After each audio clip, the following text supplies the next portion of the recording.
और हर किसी का मन करता है कि दिवाली अपने परिवार के लोगों के बीच में मनाए। मेरा भी मन करता है कि मैं दिवाली मेरे परिवारजनों के बीच में मनाऊं, और इसीलिए हर दिवाली मैं मेरे परिवारजनों के बीच मनाने के लिए आता हूं, क्योंकि आप मेरे परिवारजन हैं, मैं आपका परिवार का साथी हूं। तो मैं यहां प्रधानमंत्री के रूप में नहीं आया हूं, मैं आपके परिवार के एक सदस्य के रूप में आया हूं। आप सभी के बीच आना, जो भाव अपने परिवार के बीच जाकर के होता है, वही भाव मेरे मन में होता है। और जब से मैं इस संवैधानिक जिम्मेवारी को संभाल रहा हूं, आज उसको 20 साल से भी अधिक समय हो गया।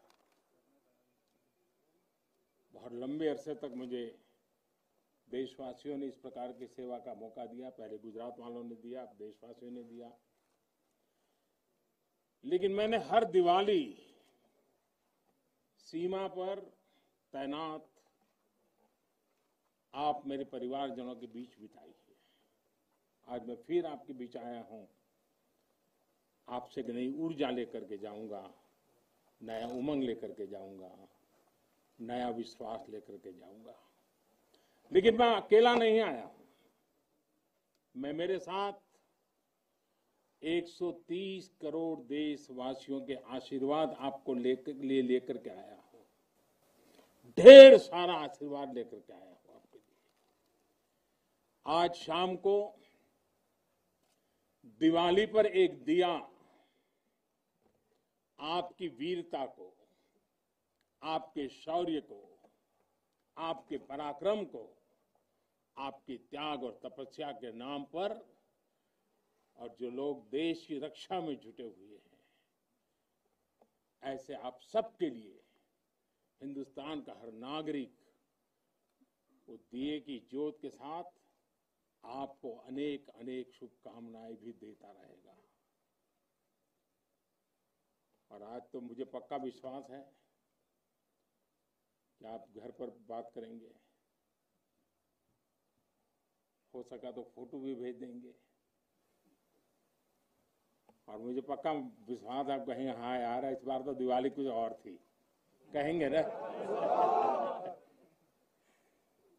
देखिए आप रिलैक्स हो जाइए, आप कोई आपको देखते नहीं है, आप चिंता मत कीजिए।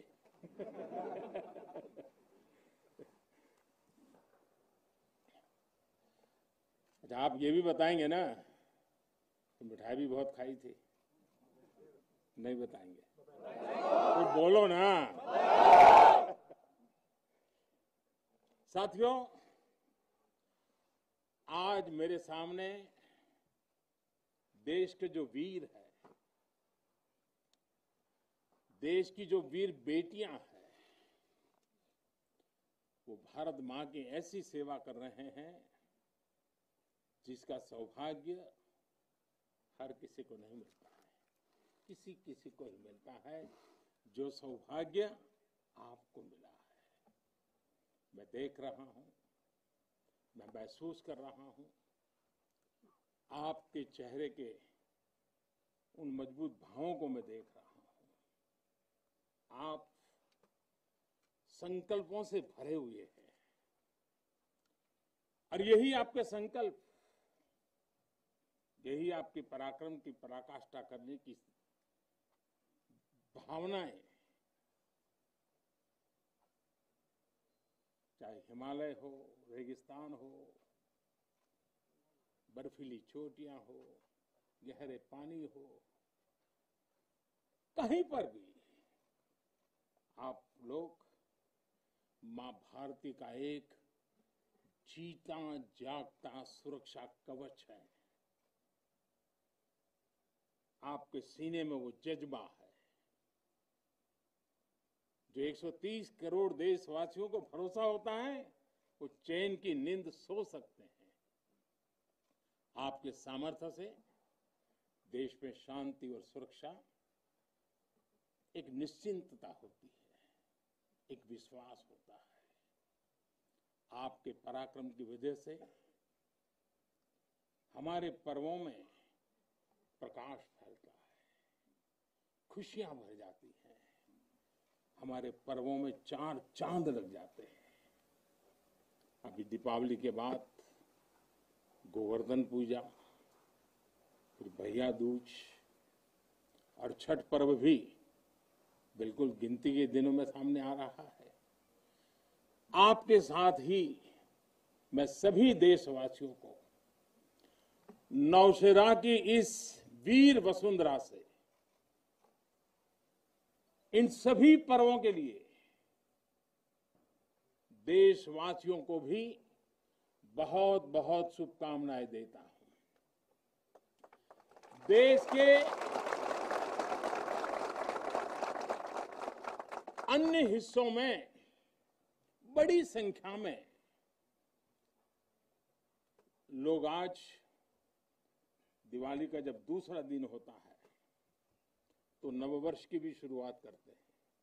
और हमारे यहाँ तो हिसाब किताब भी दिवाली से पूरा होता है और दिवाली के दूसरे दिन से शुरू होता है। खास करके गुजरात में कल नया साल होता है। तो मैं आज नौशेरा की इस वीर भूमि से गुजरात के लोगों को भी और जहां जहां नववर्ष मनाते हैं उन सबको भी अनेक अनेक मंगल कामनाएं उनके लिए देता हूं। साथियों, जब मैं यहां नौशेरा की पवित्र भूमि पर उतरा, यहां की मिट्टी का स्पर्श किया, तो एक अलग ही भावना, एक अलग ही रोमांच से मेरा मन भर गया। यहां का इतिहास भारतीय सेना की वीरता का जयघोष करता है।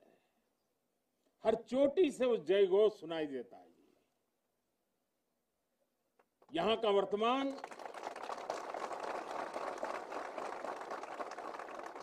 वर्तमान आप जैसे वीर जवानों की वीरता का जीता जागता उदाहरण है। वीरता का जिंदा सबूत मेरे सामने मौजूद है। नौशेरा ने हर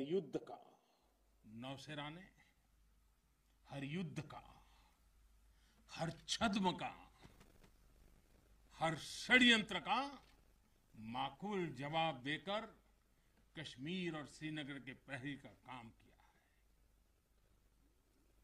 आजादी के तुरंत बाद ही दुश्मनों ने इस पर नजर खड़ा करके रखी हुई थी। नौशेरा पर हमला हुआ, दुश्मनों ने ऊंचाई पर बैठकर इस पर कब्जा जमाने की कोशिश की। और अभी जो मुझे पूरा वृत्त वीडियो समेत सारी चीजें मुझे देखना समझने का मौका मिला, और मुझे खुशी है कि नौशेरा के जाबाजों के शौर्य के सामने सारी साजिश से धरी की धरी रह गई। दोस्तों, भारत माता की जय! भारत माता की जय! भारत माता की जय! भारतीय सेना की ताकत क्या होती है,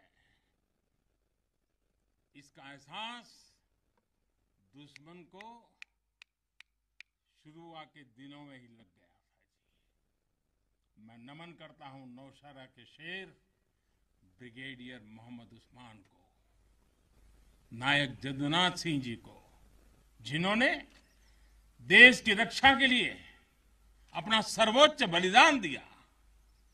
मैं प्रणाम करता हूं लेफ्टिनेंट आर राणे को, जिन्होंने भारतीय सेना की जीत का रास्ता प्रशस्त किया था। ऐसे कितने ही वीरों ने नौशेरा की इस धरती पर गर्व की गाथाएं लिखी, अपने रक्त से लिखी है, अपने पराक्रम से लिखी हैं, अपने पुरुषार्थ से लिखी है, देश के लिए जीने मरने के संकल्पों से लिखी है। अभी मुझे, ये मेरा सौभाग्य था कि दिवाली के इस पवित्र त्योहार पर मुझे आज दो ऐसे महापुरुषों के आशीर्वाद प्राप्त करने का सौभाग्य मिला।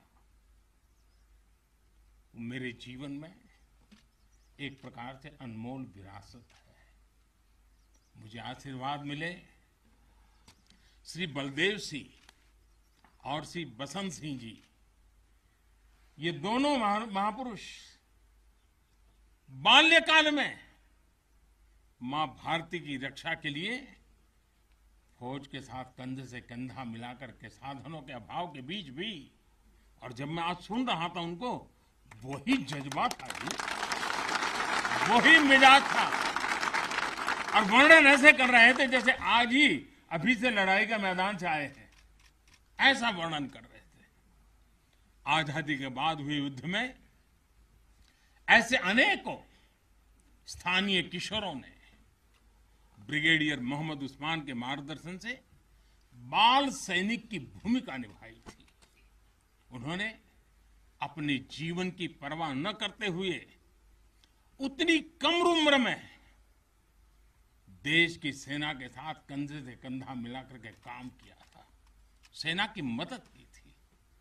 नौशेरा के शौर्य का ये सिलसिला तब से जो शुरू हुआ, न कभी रुका है न कभी झुका है। यही तो नौशेरा है।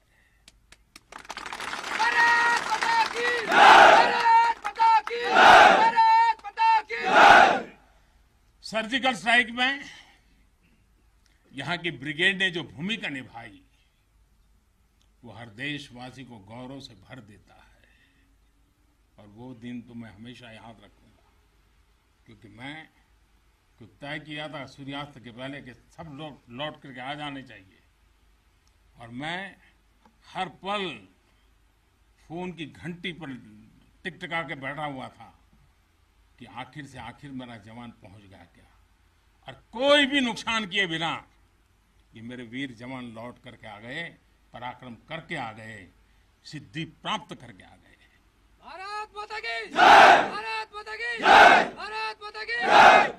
सर्जिकल स्ट्राइक के बाद यहां अशांति फैलाने के अनगिनत कुत्सित प्रयास हुए, आज भी होते हैं, लेकिन हर बार आतंकवाद को मुंह तोड़ जवाब मिलता है। असत्य और अन्याय के खिलाफ इस धरती में एक स्वाभाविक प्रेरणा है, माना जाता है, और मैं मानता हूं ये अपने आप में बड़ी प्रेरणा है। ऐसा माना जाता है कि पांडवों ने भी अज्ञातवास के दौरान अपना कुछ समय इसी क्षेत्र में व्यतीत किया था। आज आप सबके बीच आकर मैं अपने आप को यहां की ऊर्जा से जुड़ा हुआ महसूस कर रहा हूं। साथियों, इस समय देश अपनी आजादी के 75 वर्ष का पर्व मना रहा है।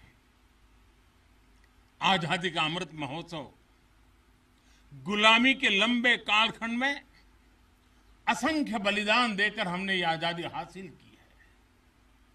इस आजादी की रक्षा करने का दायित्व हम सभी हिंदुस्तानियों के सर पे है, हम सबकी जिम्मेवारी है।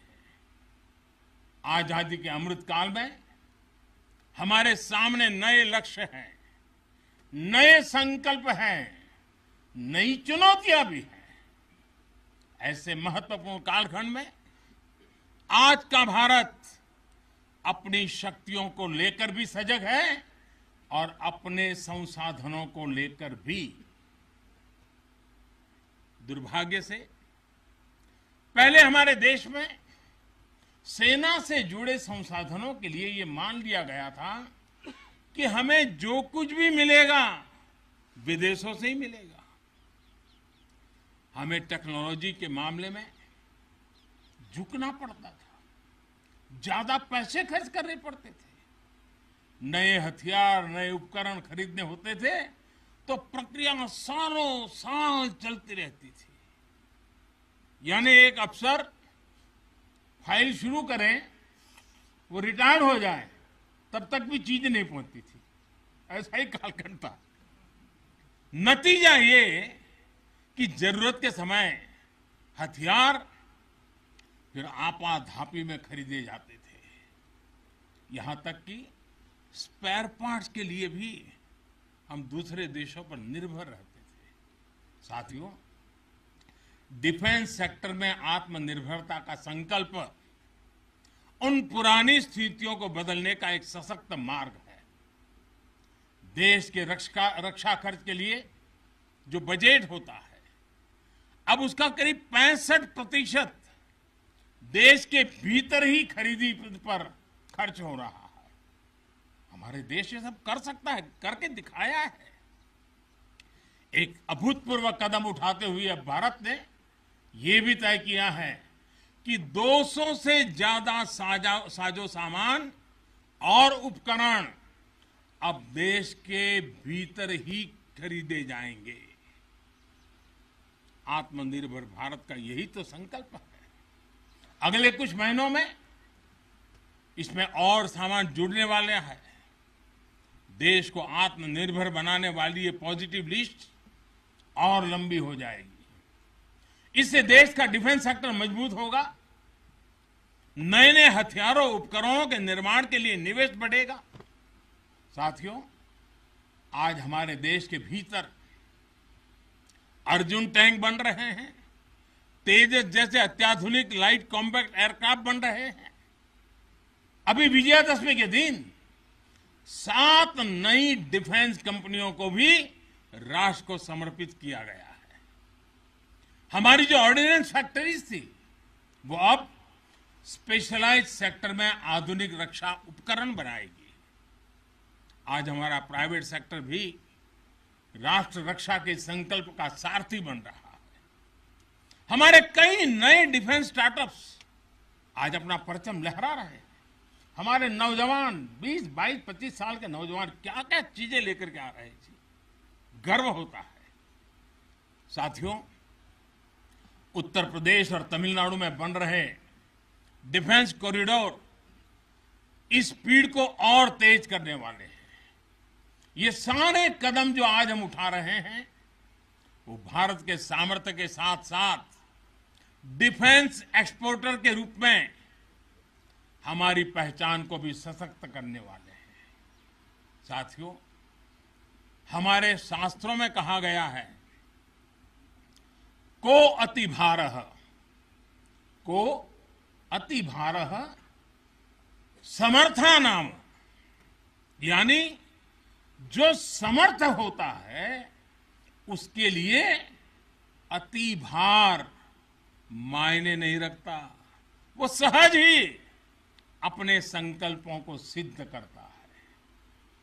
इसलिए आज हमें बदलती दुनिया, युद्ध के बदलते स्वरूप के अनुसार ही अपनी सैन्य शक्ति को भी बढ़ाना है, उसको नए ताकत के साथ ढालना भी है।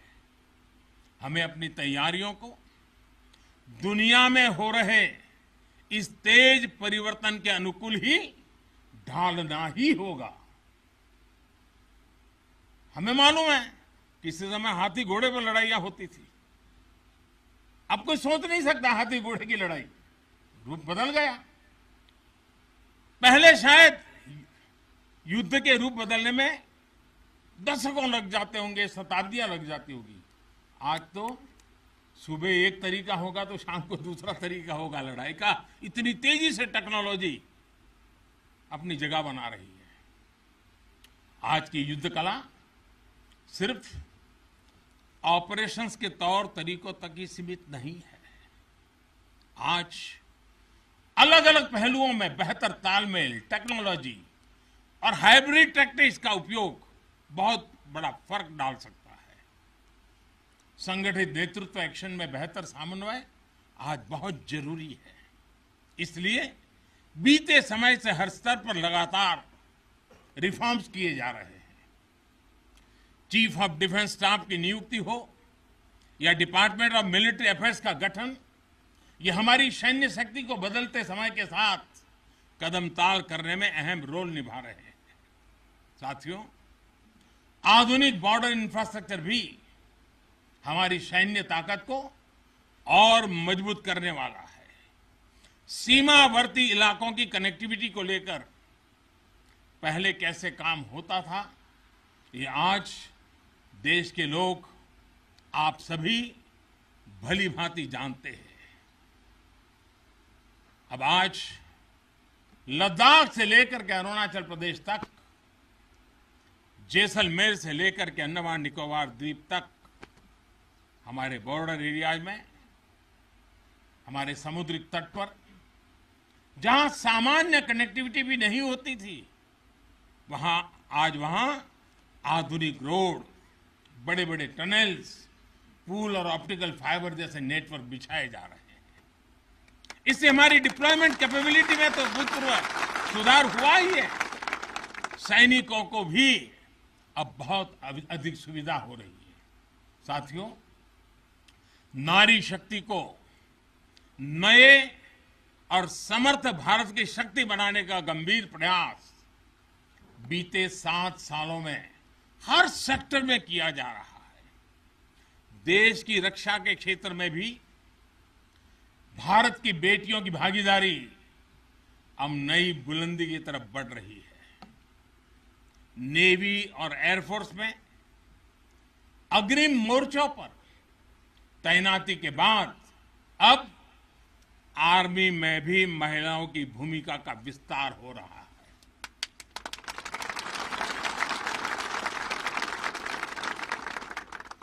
मिलिट्री पुलिस के द्वारा बेटियों के लिए खोलने के बाद अब महिला अफसरों को परमानेंट कमीशन देना इसी भागीदारी के विस्तार का ही हिस्सा है। अब बेटियों के लिए नेशनल डिफेंस एकेडमी, राष्ट्रीय मिलिट्री स्कूल और राष्ट्रीय इंडियन मिलिट्री कॉलेज जैसे देश के प्रीमियर मिलिट्री संस्थानों के दरवाजे खोले जा रहे हैं। इसी वर्ष 15 अगस्त को मैंने लाल किले से यह भी घोषणा की थी कि अब देश भर के सभी सैनिक स्कूलों में बेटियों को भी पढ़ाई का अवसर मिलेगा। इस पर भी तेजी से काम शुरू हो गया है। साथियों, मुझे आप जैसे देश के रक्षकों की वर्दी में केवल अथाह सामर्थ्य के ही दर्शन नहीं होते।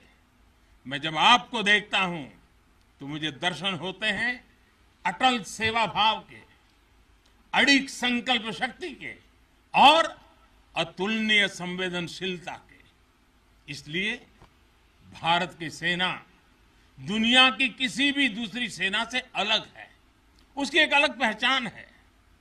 अब विश्व की शीर्ष सेनाओं की तरफ एक प्रोफेशनल फोर्स तो है ही, लेकिन आपके मानवीय मूल्य, आपके भारतीय संस्कार आपको औरों से अलग एक असाधारण व्यक्तित्व के धनी बनाते हैं। आपके लिए सेना में आना एक नौकरी नहीं है। पहली तारीख को तनख्वाह आएगा इसके लिए नहीं आए हैं आप लोग। आपके लिए सेना में आना एक साधना है, साधना। जैसे कभी ऋषि मुनि साधना करते थे ना, मैं आपके हर एक के भीतर वो साधक का रूप देख रहा हूं। और आप मां भारती की साधना कर रहे हैं। आप जीवन को उस ऊंचाई पर ले जा रहे हैं कि जिसमें 130 करोड़ देशवासियों की जिंदगी जैसे आपके भीतर समाहित हो जाती है। ये साधना का मार्ग है। और हम तो भगवान राम में अपने सर्वोच्च आदर्श खोजने वाले लोग हैं। लंका विजय करने के बाद भगवान राम जब अयोध्या लौटे थे तो यही उद्घोष करके लौटे थे, अपि स्वर्णमयी लंका न मे लक्ष्मण रोचते, जननी जन्मभूमिश्च स्वर्गादपि गरीयसी। यानी सोने और समृद्धि से भरपूर लंका को हमने जीता जरूर है, लेकिन हमारी ये लड़ाई हमारे सिद्धांत और मानवता की रक्षा के लिए थी। हमारे लिए तो हमारी जन्मभूमि है, हमारी है, हमें वहीं लौटकर उसी के लिए जीना है। भारत माता की जय, भारत माता की जय, भारत माता की जय। और इसलिए जब प्रभु राम लौटकर आए तो पूरी अयोध्या ने उनका स्वागत एक मां के रूप में किया। अयोध्या के हर नर नारी ने, यहां तक कि पूरे भारतवर्ष ने दिवाली का आयोजन कर दिया। यही भाव हमें औरों से अलग बनाता है। हमारी यही उदात्त भावना हमें मानवीय मूल्यों के उस अमर शिखर पर विराजमान करती है जो समय के कोलाहल में, सभ्यताओं के हलचल में भी अड़िग रहती है। इतिहास बनते हैं, इतिहास बिगड़ते हैं, सत्ताएं आती हैं, सत्ताएं जाती है, साम्राज्य आसमान छूते हैं, ढहते हैं, लेकिन भारत हजारों साल पहले भी अमर था। भारत आज भी अमर है और हजारों साल बाद भी अमर रहेगा।